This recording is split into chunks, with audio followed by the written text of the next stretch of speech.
Modes of integration: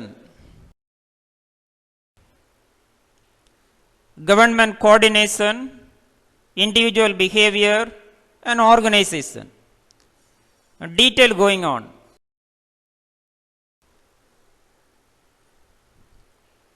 Societies are integrated in different ways. In totalitarian societies, the government controls social life so completely that each structural form is completely coordinated with the aims these societies support. Thus, in communistic societies, the schools, the churches, economic agencies, organizations, and all manifestations of the collective behavior are subsumed under the control of government.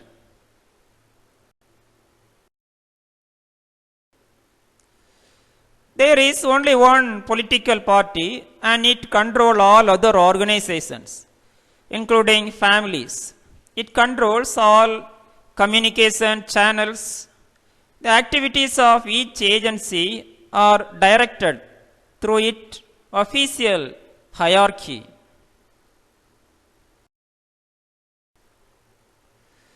No change to its power. The system of value that defines its aims is totalitarian. It achieves its integration by threat or use of force. Such a mode of integration has been called closely woven type of integration.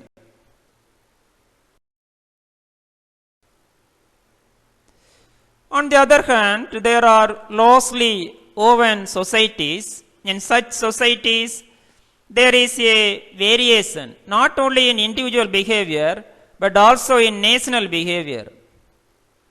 It does not, however, mean that the society is not integrated or poorly integrated.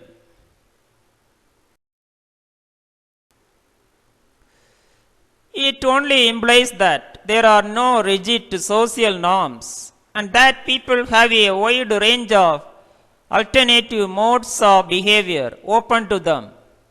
The government relations and relationships are not well defined, and the moral norms are laxly carried out.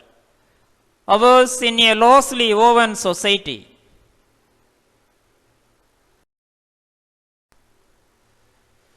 In order to remove the strain towards autonomy and to keep the society ongoing integration is persistently sought. Generally speaking, people carry their activities in a normative fashion. There is a general support for the folk ways, mores, and institutional patterns. However, beyond the daily reinforcement of integration by normative behavior, deliberate efforts are also made for bringing about social integration.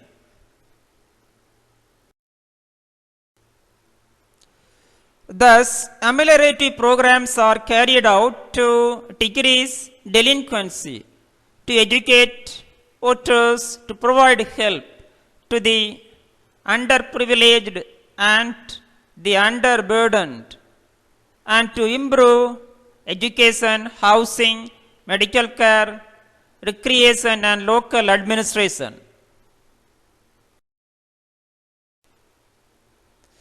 These programs seek to make improvement in the existing structural forms without fundamentally affecting the basic patterns of social structure.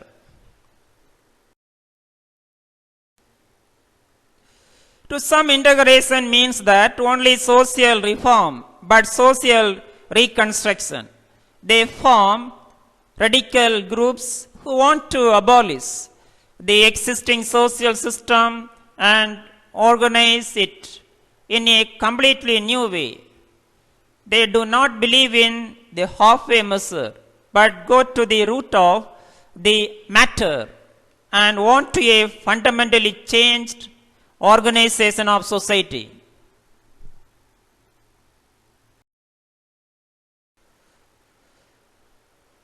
Thus, instead of cleansing capitalism of its evils, they will abolish the system itself. According to them, piecemeal changes do not provide a solid foundation for integration.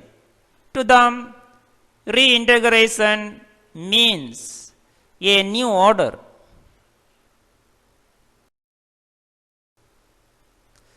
In between the mildly ameliorative and radical programs come the social movements, such as the abolition of bounded labor,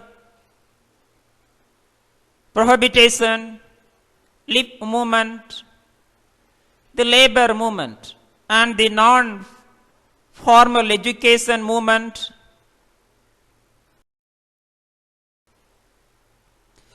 All the programs to bring about integration or reintegration involves social planning. Social planning employs research and involves decision and action. In our country, social planning is still in its infancy planning. In this country is more visible in the economic field than in the social field.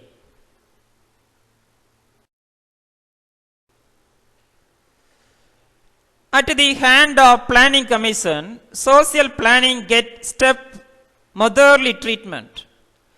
Planning in a democracy is a much more difficult matter than in a totalitarian society. However, it must be admitted that social planning is the most effective method of achieving reintegration in a complex and rapidly changing society. Thank you. Have a nice day.